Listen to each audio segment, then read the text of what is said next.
வணக்கம். இன்றைக்கு நாம ஓஷோவோட ஒரு முக்கியமான அத்தியாயத்தை கொஞ்சம் ஆழமா அலசப் போறோம். ஆமாங்க. அவருடைய மாயை நீக்கி மெய்யுணர்வு பெறுதல் புத்தகத்துல இருக்கிற டுவர்ட்ஸ் நத்திங்னஸ், அதாவது சூன்யத்தை நோக்கி அப்படிங்கிற ஒரு பகுதி. ம் அதிலிருந்து சில சிந்தனைகளை எடுத்து பார்க்கலான்னு இருக்கோம்.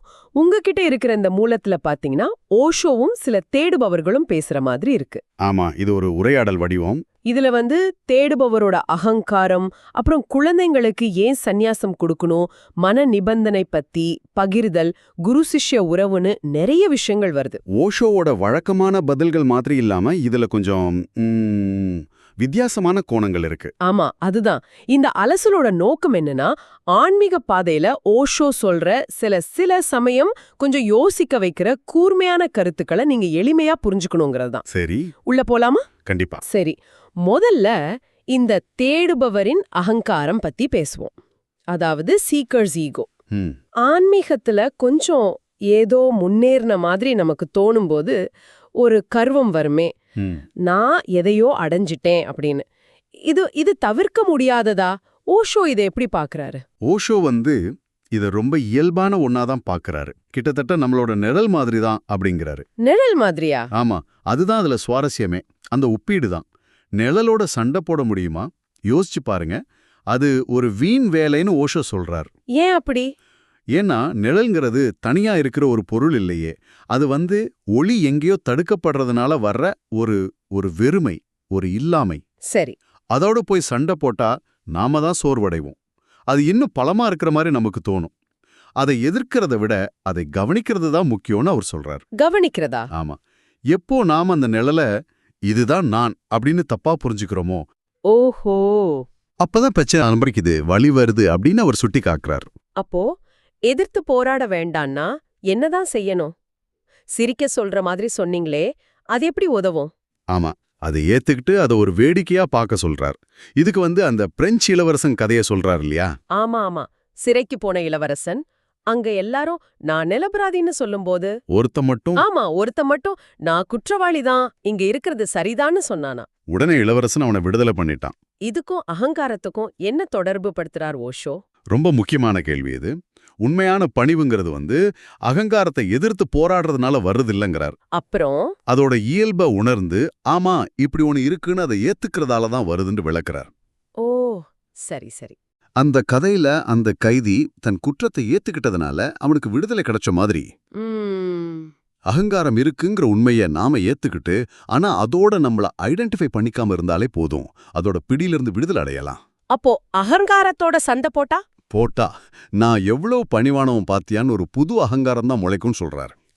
ஆமா, நாம செய்யற எந்த செயலுக்கும், அதாவது டூயிங்க்கும் ஒரு நிழல் மாதிரி அகங்காரம் உருவாகிட்டே இருக்கும். இதுக்கு தீர்வே இல்லையா அப்போ? ஓஷோ சொல்ற ஒரே தீர்வு எந்த செயலிலும் ஈடுபடாத ஒரு தூய விழிப்புணர்வு, கவனித்தல், அவேர்னஸ் அல்லது வாட்ச்ஃபுல்னஸ். விழிப்புணர்வா? ஆமா, அந்த விழிப்புணர்வுக்கு நிழலே கிடையாது. ஏன்னா அது செயல் இல்ல, அது ஒரு தன்மை, பீயிங். இது ரொம்ப ஆழமான பார்வைங்க. சரி, அடுத்ததா கொஞ்சம் முரண்பாடா தெரியிற ஒரு விஷயத்துக்கு வருவோம். சொல்லுங்க. யார் மேலயும் எதையும் திணிக்க கூடாதுன்னு ஓஷோ பல இடத்துல சொல்லியிருக்கார். ஆமா. குழந்தை எழுந்தது ஏன் தூங்கிட்டு இருக்கிற குழந்தைங்களுக்கு கூட ஒரு சந்நியாசம், அதாவது தீட்சை கொடுக்கறதா ஒரு கேள்வி வருது. இது எப்படி சரியாகும்? அது கொஞ்சம் ஆச்சரியமா தான் இருக்கும் கேட்க. ஆமா, எல்லோருமே ஒரு வகையில தூங்கிட்டு இருக்கிறவங்க தான்னாலும் குழந்தைங்க கிட்ட அப்பாவித்தனம் அதிகமா இருக்குன்னு சொல்றாரே, அது என்ன அர்த்தத்துல? இங்கே ஓஷோவோட தர்க்கம் கொஞ்சம் ஆச்சரியப்படுத்துற மாதிரி தான் இருக்கு. அவர் என்ன சொல்றாருன்னா, பெரியவங்களோட புத்திசாலித்தனம், கணக்கு போடுற மனசு, இதை விட குழந்தைங்களோட அப்பாவித்தனம் சந்நியாசத்தோட உண்மையான அர்த்தத்தை இன்னும் ஆழமா உள்வாங்கிக்க முடியும்னு நம்புறாரு. அப்பாவித்தனமா? அது எப்படின்னு சொல்றார்? பெரியவங்க எதையும் யோசிப்பாங்க. லாபம் என்ன, நஷ்டம் என்ன, இது சரியா தப்பான்னு மனசுக்குள்ள ஒரு விவாதம் பண்ணி ஒரு முடிவுக்கு வருவாங்க. ஆமா, அது இயல்பு தானே. ஆனா குழந்தைங்க அப்படி இல்ல. அவங்க ரொம்ப திறந்த மனதோட எந்த முன்முடிவும் இல்லாம இருக்காங்க. இதுக்கு உதாரணமா அந்த ஆல்பர்ட் ஐன்ஸ்டீன் கதையை சொல்றார். ஓ, அந்த குழந்தை பயந்த கதையா? ஆமா, ஐன்ஸ்டீனை பார்த்து ஒரு குழந்தை பயந்து அழுதப்போ ஐன்ஸ்டீனே சொன்னாராம், குழந்தைங்க உண்மையை மறைக்காம சொல்லுவாங்க, நான் பார்க்க கொஞ்சம் பயங்கரமா இருக்குன்னு நினைக்கிறேன் அப்படின்னு. ஹஹா, சரி. ஓஷோவோட பார்வை என்னன்னா, ஒரு குழந்தையோட பல ஜென்ம பயணங்களையும் அது இந்த ஜென்மத்துல ஆன்மீக தேடலுக்கு தயாரா இருக்கிறதையும் அவரால் உணர முடியுதான். ஓ, அப்படியா? அதனாலதான் அந்த அழைப்பு கொடுக்கிறார். இது ஒரு திணிப்பு இல்ல, ஒரு ஒரு வாய்ப்பு மாதிரி. இனிஷியேஷன் மாதிரி. அப்போ ஓஷோ சொல்ற சந்நியாசம்னா என்ன? அது ஒரு மத அமைப்போ கட்டுப்பாடுகளோ கிடையாதா? நிச்சயமா கிடையாது. அதுல ஓஷோ ரொம்ப தெளிவா இருக்காரு.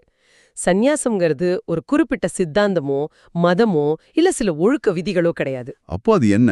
அது எல்லா சித்தாந்தங்களிலிருந்தும் எல்லா விதமான மனச்சிறைகளிலிருந்தும் விடுபடுவதற்கான ஒரு தைரியம், சுதந்திரமா தனித்துவமா இருப்பதற்கான ஒரு ஊக்கம், ஒரு விழிப்புணர்வு நிலை. ஒருவேளை அதுவே ஒரு சுமையா தோணுச்சுன்னா? அதையும் சொல்றார். அப்படி ஒரு சுமையா, சிறை மாதிரி தோணுச்சுன்னா எந்த தயக்கமும் இல்லாம தூக்கி எறிஞ்சிடலான்னு அவர் தெளிவா சொல்றார். ஓகே. இங்கேதான் அவர் ஆசிரியர், டீச்சர் வேற, குரு, மாஸ்டர் வேறங்கிற அந்த வித்தியாசத்தையும் கொண்டு வர்றார். அது என்ன வித்தியாசம்? ஆசிரியர் அறிவை கொடுப்பார், கருத்துக்களை கொடுப்பார். ஆனா குரு அறிவையோ கருத்துக்களையோ கொடுக்க மாட்டார். நேரடியான தெளிவை கொடுப்பார். எப்படி பார்க்கிறதுன்னு கத்துக் கொடுப்பார். இது ரொம்ப முக்கியமான வேறுபாடு. சரி, இதுக்கு தொடர்புடைய இன்னொரு கேள்வி வருது. கேளுங்க. ஒரு உளவியல் பேராசிரியர் கேக்குறார் இந்த நிபந்தனைக்குட்படுத்துதல் பத்தி. கண்டிஷனிங். கண்டிஷனிங். அதாவது சமூகம், மதம், குடும்பம்னு நாம வளர்ந்த சூழல் நம்ம மனச ஒரு குறிப்பிட்ட மாதிரி சிந்திக்க பழக்குமே. ஆமா. அதிலேருந்து யாராவது முழுசா தப்பிக்க முடியுமா அப்படின்னு கேக்குறார். அது மட்டும் இல்லாம ஓஷோவோட சீடர்கள் கூட அவராலேயே ஒரு வகையில நிபந்தனைக்கு உட்படுத்தப்படலையா? இது அவரோட கேள்வி. இதுக்கு ஓஷோ சொல்ற பதில் ரொம்ப நேரடியானது. என்ன சொல்றார்? அது நீங்க எப்படி அவரை கேக்குறீங்கிறத பொறுத்ததுங்கிறார். எப்படி கேக்குறத பொறுத்ததா? புரியலையே. உங்க மனசோட, அறிவோட, தர்க்கத்தோட கேட்டீங்கன்னா நிச்சயமா நிபந்தனைக்கு உட்படுவீங்க. ஒன்னா அவருக்கு ஆதரவா, இல்லன்னா அவரை எதிர்த்து. ஏன் அப்படி? ஏன்னா மனசோட வேலையே அதுதான். தடவல்களை சேகரிக்கும், பகுத்து பார்க்கும், ஒரு நிலைப்பாட்டே எடுக்கும். அது அதோட இயல்பு. சரி, அப்போ எப்படி கேட்டா நிபந்தனைக்கு உட்பட மாட்டோம்? உங்க இதயத்தோட கேட்கணுங்கிறாரு, நம்பிக்கையோட. ஒரு கவிதையை ரசிக்கிற மாதிரி, இயற்கையோட ஒன்றிப் போற மாதிரி. அப்படி கேட்டீங்கன்னா அங்க நிபந்தனைக்கு உட்படுத்துதலுக்கு இடமில்லை. அது ஒரு விதமான ஐக்கியத்தை, ஒரு கம்யூனியனை, ஒரு நேரடி பகிர்வை உருவாக்குன்னு அவர் சொல்றாரு. ஓ, இது வித்தியாசமா இருக்கே. ஆனா உளவியல் பேராசிரியர்கள் மேல ஓஷோக்கு ஒரு விமர்சனம் இருக்கு போல. அவங்கள ஒரு நோயின்னு சொல்ற அளவுக்கு போறாரே, ஏன்? ஆமா, அவர் கொஞ்சம் கடுமையாதான் சொல்றாரு. என்ன காரணம்னா, உளவியல் பெரும்பாலும் உடல், மனம் இது ரெண்ட மட்டும்தான் அடிப்படையா எடுத்துக்குதுங்கிறது அவர் பார்வை. சரி.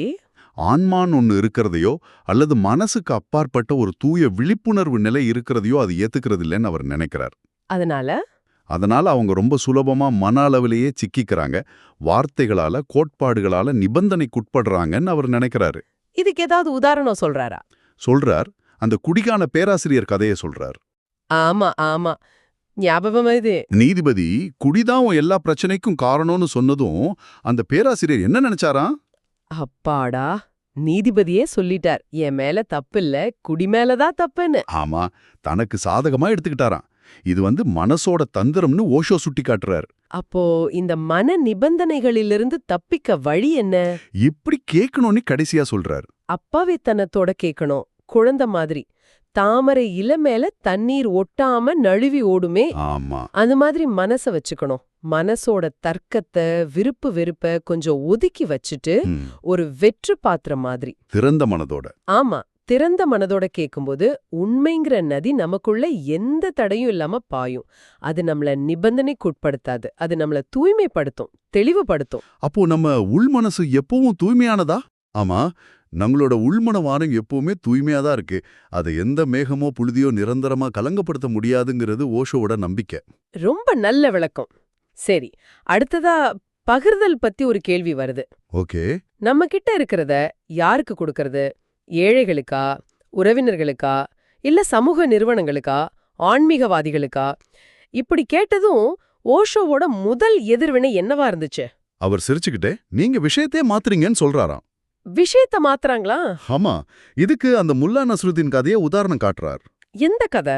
நஸ்ருதீன் ஒரு பொண்ணுகிட்ட காதல் மொழி பேசிட்டு இருக்கும்போது அந்த பெண் சரி என்னை கல்யாணம் செஞ்சுப்பீங்களான்னு கேட்டதுக்கு நஸ்ருதீன் சொன்னாராம், அன்பே விஷயத்த மாத்தாதேன்னு. அது மாதிரி பகிர்தல்னு என்ற அந்த அம்பத்தை பத்தி நாம பேசும்போது யாருக்கு கொடுக்கறதுன்னு கணக்கு பார்க்க ஆரம்பிக்கிறது அந்த அனுபவத்தோட சாரத்தையே மாத்திடுதுன்னு ஓஷோ நினைக்கிறாரு. அப்போ பகிர்தல்ல யாருக்கு கொடுக்கறோங்கிறது முக்கியமே இல்லையா? ஓஷோவோட மைய கருத்து அதுதாங்க. பகிர்தல்ங்கிற அந்த செயல், அந்த மனநிலை, அதுதான் முக்கியம். பெறுபவர் யார் என்பது முக்கியமில்ல. இதுக்கு உதாரணம்? மேகம் எங்க பெய்யணும்னு யோசிச்சுக்கிட்டா இருக்கு. பூ யாருக்கு மனம் வீசணும்னு கணக்கு பாக்குமா? இல்லையே. யாருக்கு கொடுக்கறதுங்கிற கேள்வியே ஒருவித கஞ்சுத்தனத்திலிருந்தும் கணக்கு போடுற மனநிலையிலிருந்தும் தான் வருதுன்னு அவர் சுட்டி காட்டுறாரு. இதுல அந்த ஜெயின் பிரிவை பத்தியும் சொல்றாரு. ஆமா, தேரப்பந்தி ஜெயின் பிரிவினர் சிலர் அவங்கவங்க கர்மாவை அவங்க அனுபவிக்கட்டும், நீங்க எதுக்கு நடுவுல போய் உதவி செஞ்சு கர்ம வினைய வாங்கிக்கிறீங்கன்னு சொல்லி கொடுப்பதை கூட அவர் விமர்சிக்கிறார். ஓ, இது கஞ்சத்தனத்தை நியாயப்படுத்துற ஒரு தந்திரமான வாதம் என்பது அவர் பார்வை. அப்போ நடைமுறையில் என்ன செய்யணும்னு அவர் சொல்றார்? ரொம்ப எளிமையான அறிவுரை தான். எப்போ உங்ககிட்ட கொடுக்கறதுக்கு ஏதாவது இருக்கோ, எப்போ பகிரணும்னு தோணுதோ அப்போ தயங்காம பகிருங்கள். யாருக்குன்னு கவலைப்படாமலா? ஆமா, யாருக்கு கொடுக்கணும்னு கவலைப்படாதீங்க. ஒரே ஒரு விதிவிலக்கு மட்டும் சொல்றார். என்ன அது? உண்மையான ஞானிகள், துறவிகள், மகாத்மாக்கள் அவங்க கிட்ட கொடுக்க நினைக்காதீங்க, அவங்க கிட்ட இருந்து வாங்கிக்கோங்கங்கிறார். ஏன்? ஏன்னா அவங்க ஏற்கனவே நிறைவுலா பேரானந்தத்துல இருக்காங்க. அவங்களுக்கு நீங்க கொடுக்கறதுக்கு ஒண்ணும் இல்ல, அவங்க கிட்ட இருந்து ஞானத்தை அமைதியா வாங்கிக்கோங்கங்கிறார். சரி சரி. திரும்பவும் முல்லா நஸ்ருத்தீன் கதையை நினைவுபடுத்துறார் சாகிறதுக்கு முன்னாடி. என் சொத்து என்னன்னா, நான் வாழ்நாள்ல செலவழிச்சதுதான், மிச்சம் எதுவும் இல்லைன்னு உயில் எழுதி வச்சாராம். ஓ, அப்படி வாழ்நாள் முழுக்க பகிருங்கள்ங்கிறது தான் ஓஷோவின் செய்தி. இது உண்மையிலே ஒரு வித்தியாசமான பார்வைதான். சரி, இறுதியா குரு சிஷ்ய உறவு பத்தின ஒரு கேள்விக்கு வருவோம். ஒருத்தர் கேக்குறார், நீங்க முன்னாடி ஒரு கதை சொன்னீங்கல்ல, அப்பா தன் மகனை கயிறு கட்டி பள்ளத்தாக்குல பூ பொறிக்க இறக்கி விட்ட கதை. ஆமா, அது மாதிரி ஓஷோ, நீங்க எங்க கயிறை புடிச்சிட்டு இருக்கீங்களா, அப்படி எங்களை புடிச்சிட்டு இருக்கிறது உங்களுக்கு பயமா இல்லையான்னு கேக்குறார். இதுக்கு ஓஷோ என்ன சொல்றார்? இதுக்கு ஓஷோட பதில் ரொம்ப அடிப்படையான ஒரு விஷயத்தை தொடுது. அவர் முதல்ல என்ன சொல்றாருன்னா, நான் உங்க கயிற்றை பிடிக்கலையா? ஏன்? ஏன்னா கயிறுங்கிறது ஒரு பந்தம், ஒரு சார்பு நிலை. நான் பிடிச்சேன்னா நீங்க என் மேல சார்ந்து இருப்பீங்க. அது உண்மையான சுதந்திரம் இல்ல. ஓஹோ, சரி. அப்புறம் இரண்டாவதா, நான் உங்களை பூக்களை பறிக்கிறதுக்காக பள்ளத்தாக்குல இறக்கலங்கிறார். பின்ன எதுக்கு? நீங்க அங்க முழுசா மறைஞ்சு போறதுக்காக, கரைஞ்சு போறதுக்காக இறங்குறேன். அந்த பள்ளத்தாக்குங்கிறது சூன்யம், நத்திங்னஸ், முழுமையான இல்லாண்மை. என்னது, மறைஞ்சு போறதுக்கா? ஆமா, உங்களை சம்மதிக்க வைக்க நான் பயன்படுத்துற இந்த மாலை மாதிரி விஷயங்கள்லாம் ஒரு தந்திரம் தான், ஒரு டெக்னிக். தந்திரமா? ஆமா, ஒரு முறை நீங்க அந்த சூன்யத்துக்குள்ள இறங்கிட்டா திரும்பி வர வழி இல்ல. ஏன்னா நீங்கன்னு ஒருத்தர் அங்க இருக்க மாட்டீங்க. மறைஞ்சு போறதுக்காகவா? சூன்யத்தை நோக்கியா? இது இது கொஞ்சம் பயமுடுத்துற மாதிரி இல்லையா? ஆரம்பத்துல அப்படி தோணலாம். ஆனா ஓஷோவோட பார்வையில அந்த நான்கிற உணர்வு மறையும் போதுதான், அதாவது அனத்தா அல்லது நான் இன்மை நிலை ஏற்படும் போதுதான் உண்மையான எல்லையற்ற நிபந்தனையற்ற இருப்பு சாத்தியமாகுது.